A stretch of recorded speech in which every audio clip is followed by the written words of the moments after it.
காலனும் கிழவியும் ஒரு கதை sir. Collector sir, இது கேளுங்க, ரொம்ப அற்புதமான கதை. காலனும் கிழவியும் புதுமைப்பித்தன் எழுதுனது. எப்போ? 1937 வருஷம் மணிக்கொடியில் வெளிவந்தது கவிதை. அந்த கதை வெள்ளக்கோயில்னு ஒரு ஊர். அந்த கதையை அப்படி சுருக்கமாக சொல்லிடுறேன். வெள்ளக்கோயில்னு ஒரு ஊர்.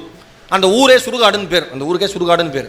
அங்கே போனால் இவனும் திரும்பி வர மாட்டான். ஏன்னா சுடுகாடு இல்லை, வந்தால் தப்பாயிடும். கரெக்டா? என்ன அதிர்ச்சியாக பார்க்குறீங்க? வாழ்க்கையோட நிலையா என்னென்ன வச்சா பண்ணுவோம். நீங்கள் நல்லா வேட்டி கட்டிடுங்க, அப்புறம் அவங்க கை தட்டுவாங்க. ஓகே. இப்போ என்னென்னா ஊரே சுடுகாடாகி போச்சு. வெள்ளக்கோயில் ஒரு ஊர், அதுக்கு பேர் சுடுகாடுன்னு பேர். போனால் திரும்பி வர மாட்டான். இந்த மாதிரி ஒரு கருத்து இருக்குது. அங்கே மருதாயின்னு ஒரு கிழவி இருக்கா. அந்த ஊர்லேயே இருந்த கிழவி, சுடுகாடு பக்கத்திலே வீடு. அவர் எழுதுறாரு, புலமைப்பித்தன் எழுதுறாரு, அவர் கல்யாணம் ஆனதெல்லாம் பழைய கதை. இப்போ அவள் கூட இருக்கிறது மாடசாமின்னு ஒரு பேரனும் ஒரு எரும மாடும். மாடசாமின்னு ஒரு பேரனும் ஒரு எரும மாடும். யமபுரியில் யமலோகத்தில் ஒரு பரபரப்பான். என்ன பரபரப்புனா, யமனே நேரில் போய் அழைச்சிட்டு வர வேண்டிய ஒரு ஆளோட சீட்டு கிழிஞ்சிருச்சான். துண்டு சீட்டு கிழிந்து விட்டுதான். சித்திரகுப்தன் போய் யமதர்மன்ட்ட சொல்கிறான், ஐயா நீங்களே போய் கூட்டிகிட்டு வரணும், ஆனால் அந்த துண்டு சீட்டு கிழிஞ்சிருச்சு, நீங்கள் போய் கூட்டிகிட்டு வந்துடுங்க. புலமைப்பித்தனுக்கு நக்கலை பாருங்க. அதில் எழுதுறாரு, சித்திரகுப்தனுக்கு ஓலைச்சுவடைகளை பார்த்து பார்த்தே இப்பொழுதெல்லாம் பார்வை சரியாக தெரிவதில்லை. இவ்வளோ நக்கல் பாருங்க. ஏன்னா நுணுக்கி எழுதியிருப்பாங்க ஓலைச்சுவடியில், பார்த்து பார்த்து கண்டுபிடிச்சி பார்வை மங்கி போச்சான். யமதர்மன் வரார் எங்க? மருதாயி வீட்டுக்கு. வாகனத்தை வெளியில் நிறுத்திட்டு, அவர் வாகனம் என்ன? எரும மாடு. மருதாயிட்டு இருக்கிறது என்ன? எரும மாடு. இறங்கணுன்னு இப்படி இறுக்கி பார்த்துருக்கு மருதாயி, கண்களை சுருக்கி பார்த்துருக்கு. அதுக்கே பார்வை கொஞ்சம் ரொம்ப சுமாராக தான் தெரியும். யமதர்மன்ட்ட சொல்லியிருக்கு, அப்படியே விட்டுட்டு வந்துடாத, எதை? எரும மாட்டை ஒழுங்காக பருத்தி போட்டு தீனியெல்லாம் எடுத்து வை. யமனுக்கு என்ன ஒரு கழிவிறக்க மனசுக்குள்ளனா, வந்தது நான் கூட தெரியாத அளவுக்காக இந்த பாட்டிக்கு கண் இல்லை, அதோட கடைசி ஆசை நிறைவேற்றிடுவோம்ட்டு பருத்தியெல்லாம் தீனியெல்லாம் எடுத்து வச்சுருக்காரு. தலை குனிஞ்சு வராரு. ஒவ்வொரு வார்த்தையும் கவனித்து எழுதியிருக்கிறாங்க புலமைப்பித்தன். குடிசை வீடு, இறைவனாக இருந்தாலுமே தலை குனிஞ்சு தான் வரணும். தலை குனிஞ்சு வீட்டுக்குள்ளே வரார். பாட்டிகிட்ட கேட்குறேன். பாட்டி பக்கத்தில் இருக்கார். இந்த பாட்டி பேரன் நினச்சிக்கிட்டு, எப்போ பார்த்தாலும் குடி, உன் பரம்பரைக்கே சொந்தம், நீ மட்டும் விதி விளக்கா, சொக்கின்னு ஒருத்தி சொல்லி பிறக்க வந்தப்போ பார்த்தில, அவளை உன்னை கல்யாணம் பண்ணி வைக்கணும், அதான் என் ஆசைன்னு யமதர்மன் சொல்கிறார். கிழவி நீ யாருன்னு தெரியுதா? பார்த்துட்டு, மாடசாமி நான் தான் யமதர்மன். குடிப்பழக்கம் போகவே போகாதா உனக்கு? யாரு? கிழவி. குடிப்பழக்கம் போகவே போகாதா? யமதர்மே அது இதுன்னு சவுட்டு முதி போடா. நெல்லை தமிழில் தலைவன் போடா அந்த பக்கம். அவமானமாயிருது யமதர்மன். என்ன ஒரு மனுஷன் இவ்வளோ கம்பீரமாக நிற்க. இப்போ பாருன்ட்டு என் சுயரூபத்தை காமிக்கிறேன் அப்படின்னு அப்படி யமதர்மன் அந்த கூரை கிட்ட போய் நின்று அப்படி கம்பீரமாக பெரிய உருவமாக அந்த கயிற்றோடு இருக்கார். இப்போ தெரியுதா யாருன்னு? அப்படி பார்த்துட்டு, சொல்லுப்பா நான் தான் யமதர்மன்னோன்னே அந்த வெத்தலை போட்டு இங்கே வெயின்னு இருக்கு. ரொம்ப அவமானமாகி போச்சு தலைவனுக்கு. வெத்தலை போட்டிலாம் வச்சோன்னே கிராமத்து கிளவிங்க காலை நீட்டும்ல, காலை நீட்டிட்டு என் விதி போகணும் போல இருக்கணும்னா விதின்னு சொன்னோன்னே யமதர்மனுக்கு ஒரு தம்பு. ஆஹா, கிளவி ரெடி ஆயிடுச்சு கிளம்புறதுக்குன்னு. சரி, கிளவி கேட்டிருக்கு, மருதாய் உன்னால் ஒரு வேலையை கூட உருப்படியாக செய்ய முடியலையே, நீ ஏன் யமதர்மனாக இருக்கேன்னு இருக்கு. யமதர்மனுக்கு கோவம், இன்னும் ஒரு வேலையை உருப்படியாக செய்ய முடியலையா? ஆமாம், நீ என் உயிரை தான் எடுத்துகிட்டு போவேன், என் உடம்பை எடுத்துகிட்டு போக முடியுமா? நான் இந்த உலகத்தில் வாழ்ந்தனே அந்த நினப்பை உன்னால் எடுத்துகிட்டு போக முடியுமா? நான் புழங்கினே பாத்திரம், அதை எடுத்துகிட்டு போக முடியுமா? பெருசாக யமதர்மங்கிற போயா அங்கிட்டு. யமதர்மனுக்கு கோவம் வந்துருச்சு. இல்லை, போரில் முதல்வனையும் ஊரில் மூத்தவனையும் நேரில் சென்று அழைத்து வருவது என் மரபு, அதுக்காக வந்திருக்கேன், கிளம்புன்னு இருக்க. கிளவி சொல்லியிருக்கு, உன் வேலையை நீ உருப்படியாக செய்ய முடியுமா? மறுபடியும் முதலேருந்து என்ற என் நினப்பை எடுத்துகிட்டு போக முடியுமா, என் உடலை கொண்டு போக முடியுமா? யமதர்மன் கன்ஃபியூஸ் ஆகிருக்கார், குழம்பியிருக்கார். கிளவி விட்டுட்டு இனிமேல் இந்த கிளவிட்டு ஒன்றும் பேச முடியாதுன்னு கொஞ்சம் உரையாடல் இருக்குது. கிளவி விட்டுட்டு கிளம்புறார், வெளில கிளம்புறாரு. யமன் சொல்கிறதா புலமை பித்தன் எழுதுகிறாரு. சித்திரகுப்தனிடம் மார்க்கண்டேயனிடம் நான் தோற்கவில்லை, மார்க்கண்டேயனிடம் நான் தோற்றதாய் இவ்வளவு நாள் நினைத்து கொண்டிருந்தேன். நான் மார்க்கண்டேயனிடம் வெற்றி தான் பெற்றிருக்கிறேன், இந்த கிழவியிடம் தான் முதல் முறை தோற்றிருக்கிறேன் அப்படின்ட்டு வெளில போகிறார். யமதர்மன் கிளம்புறாரு. கரெக்டாக இவன் உள்ள வரான், மாடசாமி பேரன். வந்தோன்னே என்னடா இப்போ தான் போனேன் மறுபடியும் வர? கிளவி ஏதோ உளருதுன்னு நினச்சிட்டு, இன்னும் இந்த பருத்தி தீவனம்லாம் கரெக்டாக வச்சுருக்கேன்னு அவனுக்கு சந்தோஷம். ஏதோ கண்ணு தெரியாமல் அட்ஜஸ்ட் பண்ணி வச்சுருக்க போல இருக்குன்னு அந்த கதையோட முடிவில் சொல்கிறார் புலமை பித்தன். எனக்கு ரொம்ப பிடிச்சிருந்தது. பாரதி ஒன்று படிக்கிறப்போ ஒன்று ஞாபகத்துக்கு வந்துடுங்க, அதுதாங்க புத்தகம். ஒரு புத்தகம் படிச்சுட்டே இருப்பீங்க, அது தொடர்பாக இன்னொரு இடத்துல ஒரு செய்தி ஞாபகத்துக்கு வந்துடும். காலா என் காலருகே வாடா, உன்னை சிறு புல்லை நான் மதிக்கிறேன், எட்டி உன்னை மிதிக்கிறேன்னார்ல மகாகவி பாரதி. கடைசியில் அந்த பாட்டி சொல்கிறதா சொல்லியிருக்கான். யமதர்மன் கயிறு கொண்டு வந்தார்ல, அந்த கயிறு இந்த கிளவி பார்த்துருக்கு, கணக்கா கெட்டியாக இருந்திருக்கு. இது சொல்லியிருக்கு. யமதர்மன் வந்தான் பேரண்ட்டை, யமதர்மன் வந்தான், நான் பேசினேன், என்கிட்ட பேச முடியாமல் தோற்று ஓடி போயிட்டான் அப்படின்னோடனே அட கிளட்டு கிளவி பேசாமல் இருக்கு அப்படின்னு அவனுக்கு கடுப்பு. கிளவி முடிக்குது, நல்ல கனமான கயிறு, எதை பாசக்கயிறு, நல்ல கனமான கயிறு, அதை அவன் விட்டுட்டு போயிருக்கலாம், சுள்ளி பொறுக்கவாது யூஸ் ஆகிருக்கும்.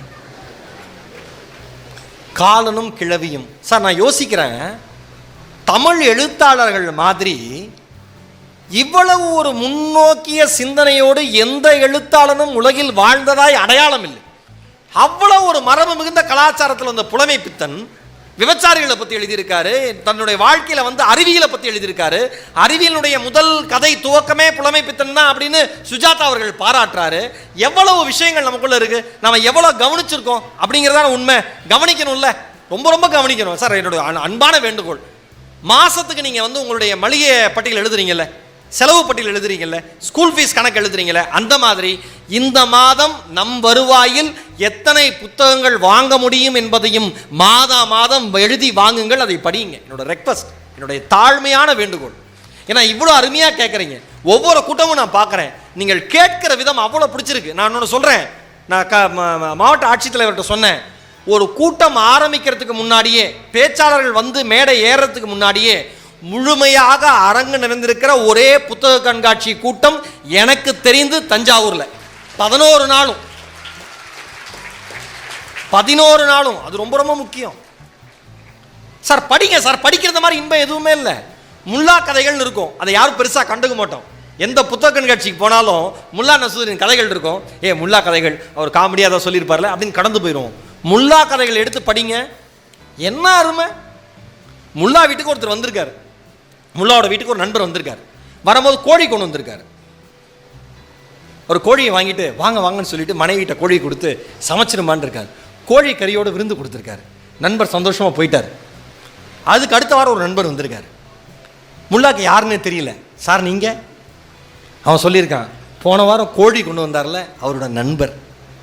அடடா வாங்க விருந்து. அதுக்கு அடுத்த வாரம் ஒருத்தன் வந்திருக்கான். சார் நீங்கள்? சார் உங்களுக்கு 2 வாரத்துக்கு முன்னாடி கோழி கொண்டு வந்தார்ல அவரோட ஃப்ரெண்டு ஒருத்தர் போன வாரம் வந்தார்ல அவருக்கு ஃப்ரெண்டு. ஓஹோ வாங்க விருந்து. அதுக்கு அடுத்த வாரம் ஒருத்தன் வந்திருக்கான், யாருன்னே தெரியல. முல்லா சார் நீங்கள்? சார் அந்த உங்களுக்கு கோழி கொண்டு வந்து கொடுத்தார்ல அவரோட தோழனுக்கு தோழன், அவரோட தோழனுக்கு தோழன். அப்படியா, உக்காருங்கன்ட்டு நேராக சமையலறைக்கு போய் மனைவிட்ட ஏதோ சொல்லிட்டு வந்திருக்காரு. மனைவி கொஞ்ச நேரம் கழித்து ஒரு கோப்பை நிறைய சூப்பு கொடுத்து அமைச்சிருக்காங்க. இந்தாங்க கோழி சூப்புன்னு கொடுத்துருக்காரு. அவர் சந்தோஷமாக விருந்தினரை வாங்கி குடிச்சிருக்காரு. வெந்நீர் கூட நல்லா இருக்கும், அவ்வளோ கேவலமாக இருந்திருக்கு ஏதோ ஒன்று. உடனே இதெல்லாம் ஒரு சூப்பா அப்படின்னு கேட்டிருக்காரு. யாரு? வந்த விருந்தாளி. இதெல்லாம் ஒரு சூப்பா அப்படின்னு இருக்காரு. அதுக்கு முல்லா பதில் சொன்னாராம், இது 3 வாரத்துக்கு முன்னாடி வந்தார்ல உங்கள் நண்பர், அவருக்கு வச்ச சூப்போட சூப்பு குடினாராம். நியாயமா இல்லையா? எவ்வளோ விஷயம் சார். நீங்கள் சார் ஒரு புத்தகம் சார், ஒரே ஒரு விஷயம் சொல்கிறேன் பாருங்களேன். ஒரு புத்தகத்தை படிக்கிற பொழுது நீங்கள் அழ முடியும். ஒரு புத்தகத்தை படிக்கிற பொழுது நீங்கள் மனம் விட்டு சிரிக்க முடியும். ஒரு புத்தகத்தை படிக்கிற பொழுது இவ்வளவு நாள் இது தெரியாமல் போய்விட்டது என்று வெட்கப்பட முடியும். ஒரு புத்தகத்தை படிக்கிற பொழுது நம்மை சார்ந்த சமுதாயத்தில் இருக்கிற ஒரு மனிதன் எவ்வளவு துயரோற்று கண்ணீர் சிந்திருக்கிறானே என்று ஆனந்தப்பட முடியும். ஒரு புத்தகத்தை படிக்கிற பொழுது நம் தேசத்தினுடைய வரலாறு தெரியாமல் வாழ்ந்திருக்கிறோமே என்று அவமானப்பட முடியும். ஒரு புத்தகத்தை படிக்கிற பொழுதுதான் உங்களுக்கு அறிவினுடைய வாசல் வெளிச்சத்திற்கு வரும். கார்ல் மார்க்ஸ் சொன்னாரு, ஒவ்வொரு முறை நூலகத்திற்குள் நுழைகிற பொழுதெல்லாம் என் அறியாமையினுடைய அகலம் வெளிச்சத்திற்கு வருகிறது. நாம் பெரிய அறிவாளி நினைச்சு லைப்ரரிக்குள்ள போவோம், அதுல படிச்ச புத்தகங்கள் 10% கூட இருக்காது. அழகா சொன்னார் கார்ல் மார்க்ஸ். நீங்க எல்லாம் நினைச்சிருப்பீங்க ஈரோடு மகேஷ் வருவாரு, நல்லா கலகலன்னு பேசுவாருன்னு.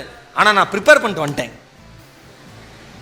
கொஞ்சம் காமெடி கருத்து அப்படி போலான்னு. கரெக்டு தானே? ஓகே தானே? எல்லாரும் சொன்னாங்க. பர்வீன் சுல்தான் அக்கா சொன்னாங்க, ராஜ்மோகன் சொன்னாரு, எல்லாரும் என்ற பேச்சாளர்கள் அத்தனை பேர், சாந்தாமணி அம்மா சொன்னாங்க, எல்லாரும் சொன்னாங்க. என்ன சொன்னாங்கன்னா, தம்பி சாந்தாமணி அம்மா சொல்லுச்சு, ராஜ்மோகன் அண்ணே உறவு முறை தான் வேற, கருத்து ஒன்று தான். ஒருத்தர் கூட எந்திரிச்சு போக மாட்டாங்க. கவனமாக பேசு. அவங்க உக்காந்து கேட்குறதுல 2 விஷயம் இருக்குது. ஒன்று, நல்லா பேசுகிறாங்கன்னு உக்காந்து கேட்பாங்க. இன்னொன்று, நல்லா பேசுகிற வரைக்கும் உக்காந்து கேட்பாங்க. எப்படிலாம் கவனித்து நம்ம ஆளுங்க சொல்லியிருக்காங்க பாருங்க. ஒரே ஒரு விஷயம் சொல்கிறேங்க, புத்தகம் மனிதனுக்குள் இருக்கிற மனிதத்தை மீட்டெடுக்கும். புத்தகம் மனிதனுக்குள் இருக்கிற மனிதத்தை மீட்டெடுக்கும். ஆதனக்கோட்டையிலிருந்து ஒரு குழந்தை வந்து பரிசு வாங்கிச்சு. இருக்கையா தங்கம்? அந்த குழந்தை பொதுவாக பரிசு வாங்கினா கிளம்பிடுவாங்க. இருக்கியா? இல்லை. புதுக்கோட்டை மாவட்டம் ஆதனக்கோட்டை. நிறைய மேடைகளில் சொல்லியிருக்கேன், இந்த மேடையில் சொல்லியே ஆகணும். ஜெயலட்சுமின்னு ஒரு பொண்ணு சார். அந்த பொண்ணு நாசா செல்வதற்காக ஒரு என்ட்ரன்ஸ் எக்ஸாம் வச்சாங்க. அப்போ அந்த பொண்ணு 11ஆம் வகுப்பு படிச்சுட்டு இருந்தது. இப்போ பிஏ ஹிஸ்ட்ரி 1ஆம் ஆண்டு படிக்குது. பிஏ வரலாறு, இளங்கலை பட்டப்படிப்பு வரலாறு 1ஆம் ஆண்டு படிக்குது. 11ஆம் வகுப்பு புதுக்கோட்டை ராணியார் அரசினர் மகளிர் மேல்நிலைப்பள்ளியில் படித்தது. நாசா போகிறதுக்கு என்ட்ரன்ஸ் எக்ஸாம் வச்சு செலக்ட் ஆகிடுச்சு. கவர்மெண்ட் ஸ்கூலில் என்ட்ரன்ஸ் எழுதி செலக்ட் ஆன தேர்வு பெற்ற ஒரே பெண் குழந்தை அந்த குழந்தை தான். யார்? தங்கை ஜெயலட்சுமி. இது பெரிய விஷயம் இல்லை. என்னடா செல்லம் நீ வந்து பண்ணுறன்னு கேட்டால், அப்பா கூட இல்லை. அந்த குழந்தைக்கு அப்பா கூட இல்லை. அம்மா மனநலம் பாதிக்கப்பட்டவர். தம்பி படித்து கொண்டிருக்கிறான். சரிடா தங்கம், படிப்பு செலவுக்கு என்னடா பண்ணுறேன்னு கேட்டால், சார் பார்ட் டைமாக முந்திரி பருப்பு விற்று அதன் மூலமாக கிடைக்கிற பணத்தில் நானும் படித்து என் தாய்க்கும் மருத்துவ உதவிகளை செய்து என் தம்பியையும் படிக்க வைத்துக் கொண்டிருக்கிறேன் என்று அந்த தன்மான தமிழச்சி பதில் சொல்லுகிறார். இது பெரிய விஷயம் இல்லை. நாசா போகணும், அடிப்படை செலவுகளுக்கு அந்த குழந்தைகிட்ட பணம் கிடையாது. ஏன்னா மிக மிக வறுமையான சூழல். இந்த செய்தி வெளியில் போகுது. நல்ல உள்ளங்கள் உலகம் முழுக்க இருக்காங்க, உதவி செய்கிறாங்க, பணம் வந்துடுது. ஆனால் கிராமாலயான ஒரு மத்திய அரசு அங்கீகாரம் பெற்ற அமைப்பு என்ன செய்யுது, ஜெயலட்சுமி தேடி போகுது. கண்ணா நீ இந்த மாதிரி நாசா போக முடியலன்னு கேள்விப்பட்டோம், நாங்கள் அனுப்புகிறோம், காசு ரெடியாக இருக்குது, நீ போயிட்டு வானோன்னே அந்த குழந்தை பதில் சொல்லியது, வேண்டாம், எனக்கான போக்குவரத்து செலவு எனக்கு கிடச்சிருச்சு, உங்கள் அன்பிற்கு நன்றின்னு பதில் சொல்லுச்சு. ஒன்று சொல்லவா, எந்த இடத்தில் ஏழ்மை அதிகம் இருக்கிறதோ அந்த இடத்தில் நேர்மையும் அதிகமாக இருக்கும். அந்த அமைப்பினர் கேட்டு ஆச்சரியப்பட்டு போய், சரி உனக்கு வீடு தான் சரியா இல்லையாடா தங்கம், நாங்கள் வீடாவது கட்டித்தரோன்னாங்க. அப்போனா எத்தனை ரூபா மதிப்புக்கு கட்டி தருவீங்கன்னு கேட்டுச்சு. 25 லட்சம் ரூபாய் எங்ககிட்ட இருக்குது, உனக்கு கொடுக்க வேண்டிய பணமாக கட்டித்தரோன்னாங்க. அந்த குழந்தை ஒரு பதில் சொல்லிச்சு, வீட்டுக்கு பதிலாக வேற ஒன்று பண்ணுவீங்களா அப்படின்னோடனே இவங்க ஆச்சரியப்பட்டு போனாங்க. என்னன்னு தெரிஞ்சுக்கிறதுக்கு என்னன்னு கேட்டாங்க. என் கிராமம் ஆதனக்கோட்டை, அடிப்படை கழிவறை வசதியே என் கிராமத்தில் கிடையாது, அங்கே இருக்கிற ஆண்களும் அதை சரியாக புரிஞ்சுக்க மாட்டேங்கிறாங்க, அதனால் எனக்கு தரக்கூடிய பணத்தில் நீங்கள் கிராமத்தில் கழிவறைகள் மட்டும் கட்டி தந்துடுறீங்களான்னாங்க. உடனே இந்த அமைப்பினர், சரி ஆனால் நீ ஒவ்வொரு வீடாக போய் நீ தான் பேசி பர்மிஷன் வாங்கணும், நாங்கள் போய் கட்டுறப்ப அவங்க யாரும் தடுத்துடக்கூடாது, பேஸ்மெண்ட் மட்டும் போட்டு கொடுக்க சொல்ல மீதிலாம் நாங்கள் பண்ணிடுறோம்னாங்க. உடனே அந்த குழந்தை பள்ளி நேரம் போக, முந்திரி பருப்பு விட்ட நேரம் போக, ஒவ்வொரு வீட்டு கதவியும் தட்டி பெண்களினுடைய வலியையும் வேதனையும் சொல்லி, வீட்டிலே ஒரு கழிவறை இருப்பது எவ்வளவு அவசியம் என்பதை எடுத்து சொல்லி அனுமதி வாங்கி, தனக்கு கிடைத்த 25 லட்சம் ரூபாய் பணத்தில் தன் கிராமத்திற்கு தேவையான 126 கழிவறை வசதிகளை ஏற்படுத்தி தந்திருக்கிறாள். புதுக்கோட்டை மாவட்டம் ஆதனக்கோட்டை கிராமத்தில் இருக்கிற ஒரு சிறுமி, ஒரு குழந்தை. இதில் மணி மகுடம் என்ன தெரியுங்களா? பேசும் புத்தகத்துக்கு தகுதியான ஆள் அவள் தான், அந்த குழந்தை தான். அதனால தான் இந்த மேடையிலையும் அவளை சொல்கிறேன். மகாராஷ்டிரா மாநிலத்தினுடைய மாநில பாட புத்தகத்தில், தமிழ் பாடத்தில் 7ஆம் வகுப்பு பாடத்திட்டத்தில் ஜெயலட்சுமியினுடைய கதை இடம் பிடித்திருக்கிறது என்பது தமிழர்களாகிய நம்மளுக்கு கிடைத்த மாபெரும் சிறப்பு. கனவு மெய்ப்படுங்கிற பாடம், அதில் ஜெயலட்சுமி பற்றின கதை. எவ்வளோ அருமையான விஷயம். என்னுடைய அன்பான வேண்டுகோள் அத்தனை பேருக்கும், படித்தா கோபம் குறையும்னு, அது உண்மை. உண்மை. படித்தா அறிவு விரிவாகும்னு உண்மை. படித்தா மனுஷனாக மதிப்பீங்க, உண்மை. ஏன்னா இந்த சமுதாயம், கவிஞர் நந்தலாலா சொல்லுவார், இந்த சமுதாயம் படிப்பை பட்டங்களாக பார்ப்பதில்லை, பண்பாடாக பார்க்கிறதுன்னார். நீங்கள் போகிறீங்க, இப்போ தஞ்சாவூரில் வரேன், பழைய பஸ்லேருந்து புது பஸ்ஸில் வந்துட்டுருக்கோம், ஒரு 2 வீலர் தப்பாக வந்துட்டார், ஒரு கார்த்தை வந்துட்டார், 2 பேர் மோதிக்கிற மாதிரி போய் பிரேக் போட்டுட்டாங்க, இல்லை மோதிக்கிட்டாங்க, 2 பேரும் அவங்கவுங்க வீட்டுக்கு போக மாட்டாங்க. கீழே இறங்கி நல்ல தமிழ் சொற்களை வாய் நிறைய பேசிட்டு, மனசு நிறைச்சிக்கிட்டு, மன அழுத்தத்தை ஏற்படுத்திக்கிட்டு அவங்கவுங்க வீட்டுக்கு போவாங்க. ஒரு படித்தவன் தகுதியற்ற சொற்களை பயன்படுத்துகிற பொழுது இந்த சமுதாயம் சொல்லுவான், இந்த சமுதாயம் என்ன சொல்லும்? சார் படித்த ஆள் மாதிரி பேசுங்க சார் சொல்கிறானா? படித்தவன் பட்டமாக பார்க்குறதில்ல, பண்பாடாக பார்க்கிறார்கள். உங்கள் வாயிலிருந்து வருகிற வார்த்தைகள் எவ்வளவு பண்பாடோடு இருக்கிறது என்று. அவனு சொல்லவா, உங்களுடைய பண்பாடு தெருவில் நல்லா இருக்கணும், ஊரில் நல்லா இருக்கணும், உலகத்தில் நல்லா இருக்கணும்னா நீங்கள் வீட்டில் முதல்ல பண்பாடாக பேசணும். வீட்டில் முதல்ல பண்பாடாக பேசணும். மனைவியை மதிக்கணும், குழந்தைங்களை மதிக்கணும். நான் தான் சம்பாதிப்பவன், எனக்கு என்ன வேண்டுமானாலும் உரிமை இருக்கிறது. அப்போ மனைவி நினைப்பாங்க, நான் தான் சமைப்பவள், விஷத்தை போடக்கூட எனக்கு உரிமை இருக்கிறது. நினைக்குமா நினைக்காதா? நினைக்குமா நினைக்காதா? வேண்டாம், பண்பாடாக பேசுங்க. நான் என் மனைவி வாங்க போங்கன்னு தான் கூப்பிடுவேன், என் மனைவியை நான் வாங்க போங்கன்னு தான் கூப்பிடுவேன். ஏன்னா அப்போ தான் என் குழந்தை எல்லாரும் பார்த்து, உண்மை நீங்கள் சிரிக்கிறீங்க, உண்மையாக வாங்க போங்கன்னு தான் கூப்பிடுவேன். ஆச்சரியமாக இருக்கா உங்களுக்கு? அம்மா என்ன செய்கிறது, நான் அப்படி கூப்பிட்டு பழகிட்டேங்க்கா. உங்கள் வீட்லேயும் அப்படி தானா? ஓ, கூப்பிட சொல்லி கட்டாயப்படுத்துனீங்களா? கூப்பிட்டாரா? அப்படியே கூப்பிடுவார். சூப்பர்க்கா, அவங்க கணவருக்காக நான் வாழ்த்து சொல்கிறேங்க்கா, கை தட்டுறேங்க்கா. நான் எங்கே இருக்கார் அண்ணன்? சூப்பர். ஏன்னா நான் அடிக்கடி சொல்லுவேன், குழந்தைகள் என்பவர்கள் நீங்கள் சொல்லி கொடுத்து வளர்பவர்கள் அல்ல, நீங்கள் வாழ்கிற வாழ்க்கையை பார்த்து தெரிந்து கொண்டு வளர்பவர்கள். உண்மையா? கரெக்டா? நீங்கள் எப்படி வாழ்கிறீங்களோ அதை பார்த்து வளர போகிறாங்க. நான் வாங்க போங்கன்னு பேசுகிறேன், என் குழந்தை எல்லாரையும் வாங்க போங்கன்னு பேசுது. நான் வீட்டில் இருக்கிற வாட்ச்மேனை ஐயா நல்லா இருக்கீங்களான்னு கேட்குறேன், என் குழந்தை ஐயா நல்லா இருக்கீங்களான்னு கேட்குது. வாட்ச்மேன் ஒரு நாள் கூட நான் கூப்பிட்டதில்லை. அந்த வயதுக்குன்னு ஒரு மரியாதை இருக்குது. ஒன்றே ஒன்று சொல்லவா, நான் வரப்போ பார்த்தேன், நான் அப்படியே காரில் வந்துட்டு இருந்தேன், சுதா மேடம் பிக்கப் பண்ணி நான் வந்துட்டு இருந்தாங்க, என் நண்பர் வகுப்புதோட கார்த்திகோட வந்துட்டு இருந்தேன். ஒரு வயதானவர் செக்யூரிட்டி ஒரு ஏடிஎம் வாசலில் இருந்தார்.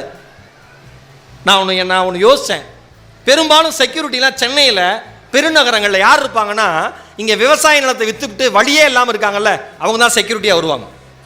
பெரும்பாலும் தஞ்சை இந்த பகுதியிலிருந்து டெல்டா மாவட்டங்கள்லேருந்து வந்தவங்க நிறைய பேர், நீங்கள் கணக்கில் எடுத்தீங்கன்னா தெரியும், நிறைய பேர். நான் நினச்சிக்கிட்டேன், டேய் உலகத்துக்கே செக்யூரிட்டியாக இருந்தவன் விவசாயி, அவனை போய் ஒரு ஏடிஎம் வாசல் செக்யூரிட்டியாக போட்டு நாட்டையே கெடுத்தீங்கடான்னு நினச்சேன். நான் வேற வழி இல்லை சார். சராசரி மனிதன் மீது உங்களுக்கு இரக்கம் வர வேண்டும் என்றால், சராசரி மனிதன் சொல்வதை நீங்கள் காது கொடுத்து கேட்க வேண்டும் என்றால், சராசரி மனிதனுக்கும் ஒரு வாழ்க்கை இருக்கிறது, ஆசை இருக்கிறது என்று நீங்கள் நினைத்தால் நிச்சயம் புத்தகங்களை படிக்க வேண்டும். அதை படித்தா மட்டும்தான் அந்த உணர்வு வரும், படித்தா மட்டும்தான் சக மனுஷன் மேலே இரக்கம் வரும். ஒரு பிளாட்ஃபாரத்தில் உட்காந்துருக்க ஒரு நபரை பார்த்தா நான் என்ன தெரியுமா நினைப்பேன், எவ்வளோ கனவுகளோட ஆசைகளோடு அந்த மனுஷன் வாழ்க்கையை ஆரம்பிச்சிருப்பான். இப்போ இப்படி பிளாட்ஃபாரத்துக்கு வந்திருக்காருன்னு நான் நினைப்பேன். அவருக்கு ஆசையா பிளாட்ஃபாரத்தில் உட்காரணும்னு ஆசையாக நினச்சி பாருங்க. ஆனால் எவ்வளோ கனவோடு ஆரம்பிச்சிருப்பான் அவனுக்கும். சார் ஒன்றுமே இல்லை சார், முகம் தெரியாத மனுஷன்ட்ட நீங்கள் ஒரு பஸ் ஸ்டாண்டில் நிற்கிறீங்க, பேருந்து நிலையத்தில் நிற்கிறீங்க, முகம் தெரியாத மனுஷன். அதனால தான் வள்ளுவர் வெள்ளத்தனையது மலர் நீட்ட மாந்திரதம் உள்ளத்தனையது உயர்வுங்க. என்ன அழகாக சொன்னார் வள்ளுவர். எவனே தெரியாதவரால், யாருனே தெரியாதவரால் தஞ்சாவூர் பழைய பஸ் ஸ்டாண்ட்லேயே புது பஸ் ஸ்டாண்ட்லேயே நிற்கிறாரு, முகத்தில் சோகத்தோடு நிற்கிறாரு, கவலையோடு நிற்கிறாரு. அவர் பக்கத்தில் போய், சார் நீங்கள் ஏதோ கவலையோடு இருக்கீங்கன்னு நினைக்கிறேன், பதட்டப்படாதீங்க, எல்லாமே சரியாயிரும்னு ஒரு வார்த்தை சொல்லுங்க, இறைவனே இறங்கி வந்தவரை போல் உங்கள் முகத்தை அவர் பார்ப்பார். சக மனுஷன்ட்ட பரிவாக பேச டைம் இல்லை, சக மனுஷனுக்கு என்ன நடக்குதுன்னு யோசிக்க டைம் இல்லை, நேரம் இல்லை. இதுக்கு எல்லாமே காரணம் புத்தகங்களிலிருந்து நம் வாழ்க்கை தள்ளி போனதால் மட்டும்தான். புத்தகங்களை வாசியுங்கள், புத்தகங்களை நேசியுங்கள். இதைத்தான் படிக்க வேண்டும் என்று நினைக்காதீர்கள், இதற்காக செலவழிக்க வேண்டுமா என்று யோசிக்காதீர்கள். கவிஞர் வாலி சொன்னார், 4 காசு கொடுத்து புத்தகத்தை வாங்கி செலவழி, 4 காசு கொடுத்து புத்தகத்தை வாங்கி செலவழி. ஏன் தெரியுமா? நீ நன்றாய் நடப்பதற்கு செல்ல அதுவே வழியினார். நீ நன்றாய் நடப்பதற்கு அதுவே வழியினார். அதனால் நல்லா படிங்க, நிறைய படிங்க. நேரம் இல்லை என்று சொல்லாதீர்கள். கிடைக்கிற நேரத்திலெல்லாம் அமர்ந்து ஒரு பக்கத்தையாவது படிக்கிற பழக்கத்தை ஏற்படுத்தி கொள்ளுங்கள். எல்லா விதமான கருத்துக்களையும் உங்கள் குழந்தைகளுக்கு தாருங்கள். உங்கள் கருத்துக்களை குழந்தைகள் மேல் திணிக்காதீர்கள். குழந்தைகள் படிப்பதை அவர்கள் படிக்கட்டும், அவர்கள் சிந்தனை புதிதாய் பிறக்கட்டும். நாளைய சமுதாயம் படித்த சமுதாயமாக, படித்ததால் பண்பான சமுதாயமாக, பண்பான சமுதாயமானதால் உயர்வான சமுதாயமாக மாறட்டும். இந்த அருமையான விழாவை ஏற்று நடத்துகிற மாவட்ட நிர்வாகத்திற்கும், இவ்வளவு நாட்களும் 11 நாள் பேச்சாளர்கள் பட்டியலையும் ஒவ்வொரு நாளும் அமர்ந்து பார்த்து அக்கறையோடு செய்த மாவட்ட ஆட்சியர் அவர்களுக்கும், இவ்வளவு நேரம் இருந்து கேட்ட மாநகராட்சியினுடைய ஆணையர் அவர்களுக்கும், மற்றும் உள்ள அத்துணை பெரியவர்களுக்கும், பபாசி அமைப்பிற்கும், என்னுடைய அன்பு அண்ணன் முருகன் அவர்களுக்கும் இந்த நேரத்திலே நன்றியை தெரிவித்து, மீண்டும் ஒரு நல்ல சந்தர்ப்பம் கிடைக்கிற பொழுது உங்களை சந்திக்க ஆவலோடு காத்திருக்கிறேன். நிறைய படிப்போம், நிறைய சிந்திப்போம், நிறைய மனிதர்களை நேசிப்போம். அன்பே அழிக்க முடியா மாபெரும் ஆயுதம். வாய்ப்பிற்கு நன்றி. வணக்கம்.